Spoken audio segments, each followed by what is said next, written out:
इस लेक्चर में हम लोग डिस्कस करेंगे व्हाट इज वर्चुअल मेमोरी और इसका यूजेज क्या है और वर्चुअल मेमोरी होती क्या है, हम इसको कैसे यूज करेंगे, ये सारी चीजें हम डिस्कस करेंगे आज के लेक्चर में। जैसे कि हम लोगों को ऑलरेडी पता है कि जब हमें कोई भी एक प्रोसेस को या किसी भी एक प्रोग्राम को एग्जीक्यूट करना होता है तो हमें वो पूरा प्रोग्राम उठा के अपनी मेन मेमोरी यानी कि रैम में लाना होता है ताकि सीपीयू उसको एग्जीक्यूट कर सके। समटाइम्स हमारे पास जो रैम होती है या फिजिकल मेमोरी जिसको हम कहते हैं, उसके अंदर स्पेस, फ्री स्पेस जो है वो बहुत कम होती है, या फिर जो रैम है उसका साइज हमारे प्रोग्राम से या हमारे प्रोसेस से कम होता है, जिसकी वजह से हमारे पास जो पूरा प्रोग्राम है हम लोग उसको अपनी रैम में नहीं लेकर आ सकते, जिससे प्रोग्राम को एग्जीक्यूशन में प्रॉब्लम होती है या फिर हम प्रोग्राम को एग्जीक्यूट नहीं कर सकते। तो इसका एक तरीका ये है कि हम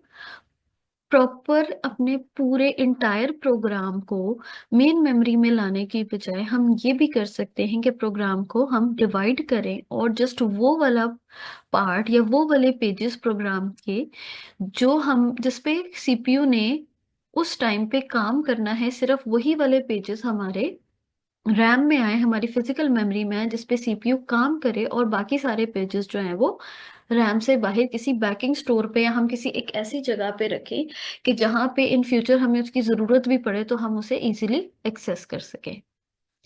इस टेक्निक से क्या होगा कि हमारे जो है वो प्रोग्राम को वेट नहीं करना पड़ेगा फिजिकल मेमोरी के फ्री होने का, और हमारे मल्टीपल प्रोसेसेस भी जो हैं वो एट अ टाइम एग्जीक्यूट हो सकेंगे, उन सबको रैम में फ्रेम्स अलॉट हो सकते हैं, जिसकी वजह से सीपीयू यूटिलाइजेशन भी इंक्रीज हो जाएगी। इसीलिए हम लोग एक कॉन्सेप्ट यूज करते हैं वर्चुअल मेमोरी का। वर्चुअल मेमोरी एक्चुअली हमारी एक इस तरह की मेमोरी है जो पार्ट होती है हार्ड डिस्क का। हम लोग क्या करते हैं कि हार्ड डिस्क में कोई एक ऐसा पोर्शन या एक ऐसा एरिया रिजर्व कर लेते हैं जो एक इल्यूजन देता है यूजर को कि ये हमारी फिजिकल मेमोरी है यानी कि रैम है। मतलब हम ये करते हैं कि हम अपना पूरा प्रोग्राम रैम के अंदर नहीं लेकर आते, फिजिकल मेमोरी में नहीं लेकर आते। जो पार्ट हमें उस प्रोसेस का यूज करना होता है हम उतना पार्ट फिजिकल मेमोरी में ले आते हैं, और बाकी वो जो पार्ट है वो बैकिंग स्टोर में रहता है। बैकिंग स्टोर एक्चुअली क्या है, हमारी हार्ड डिस्क के ऊपर ही एक हमने एक एरिया रिजर्व कर लिया है जिसे हम कहते हैं कि हमारा बैकिंग स्टोर है, और उसको हम अज्यूम करते हैं कि ये हमारी फिजिकल मेमोरी है। असल में वो फिजिकल मेमोरी नहीं होती, वो हार्ड डिस्क का ही पार्ट होता है, मगर उसको हमने एक पोर्शन एक फिक्स कर लिया है जिसको हम नाम दे देते हैं कि ये हमारा बैकिंग स्टोर है या हमारी फिजिकल मेमोरी है या वर्चुअल मेमोरी है। तो ये इससे क्या होता है कि हमारा जो यूजर होता है उसे ये कॉन्सेप्ट मिलता है कि मेरा पूरा प्रोग्राम जो है वो रैम में आ गया और ये पूरा एग्जीक्यूट हो रहा है। बट इन एक्चुअल ऐसा नहीं होता, उसका प्रोग्राम का वो वाला पार्ट जिस पे यूजर काम कर रहा है वो वाला उसका फिजिकल मेमोरी में होता है, बाकी जो रिमेनिंग पार्ट है वो वर्चुअल मेमोरी में होता है, जो बैकिंग स्टोर पे होता है, जिसकी उसे जब जरूरत पड़ती है तो उसे स्वैप इन करके फिजिकल मेमोरी में ले के आया जा सकता है। और जब उस प्रोग्राम का या उस पार्ट का या उन पेजेस का यूज खत्म हो जाता है तो हम उसको दोबारा से बैकिंग स्टोर में, जिसको हम वर्चुअल मेमोरी का नाम देते हैं, वहां पे सेव कर देते हैं, वहां पे स्वैप आउट कर देते हैं। इस टेक्निक से हम लोग मल्टीपल प्रोसेसेस को एक साथ एग्जीक्यूट कर सकते हैं, क्योंकि हमें अ, हर एक प्रोसेस को कंप्लीटली रैम में या फिजिकल मेमोरी में लाने की ज़रूरत नहीं होती। तो जिस प्रोसेस का जितना पार्ट हमें चाहिए होता है एग्जीक्यूशन के लिए उतना हम लोग फिजिकल मेमोरी में लेकर आते हैं, और बाकी जो पार्ट है वो पीछे हमारा बैकिंग स्टोर जिसे हमने वर्चुअल मेमोरी का नाम दिया उसमें सेव रखते हैं। इसको हम वर्चुअल मेमोरी इसीलिए कहते हैं क्योंकि ये एक इल्यूजन देती है यूजर को, इस तरह का कि यूजर को लगता है कि मेरी फिजिकल मेमोरी में इतनी स्पेस है या इतनी एक्सटेंड होगी है मेरी फिजिकल मेमोरी के उसमें पूरा प्रोसेस जो है वो उसने अकोमोडेट कर लिया, बट इन एक्चुअल ऐसा नहीं होता, इसलिए इसको नाम दिया गया है वर्चुअल मेमोरी का। इसमें क्या होता है कि हमारे पास सिर्फ प्रोग्राम के पार्ट्स जो एग्जीक्यूशन के लिए चाहिए होते हैं वो मेमोरी में आते हैं। ठीक है? और सेम आपकी physical memory multiple processes share करते हैं, जिसकी वजह से हमारे जो सीपीयू यूटिलाइज़ेशन है वो इंक्रीज़ होती है और हम मल्टीपल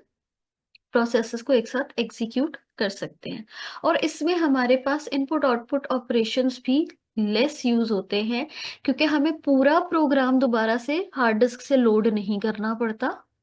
हम लोग उसके जस्ट पार्ट्स को जो है वो स्वैप इन और स्वैप आउट करते हैं वर्चुअल मेमोरी से। एक्चुअली में लॉजिकल व्यू अगर हम देखें वर्चुअल एड्रेस स्पेस का, तो हमारी एड्रेस स्पेस कैसी होती है, 0 से स्टार्ट होती है और हम लोग ये अज़्यूम करते हैं कि 0 से आगे फर्दर जो कंटीन्यूअस लोकेशंस हैं, जो एक साथ लोकेशंस हैं, उसमें हमारा पूरा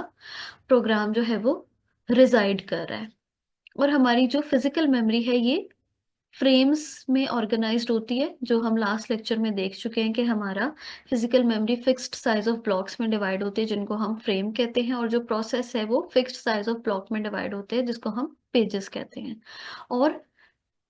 पेजेस को फ्रेम पे मैप करना, यानी कि लॉजिकल एड्रेस को फिज़िकल एड्रेस पे मैप करना, ये काम होता है एमएमयू मेमोरी मैनेजमेंट यूनिट का। और इसी तरह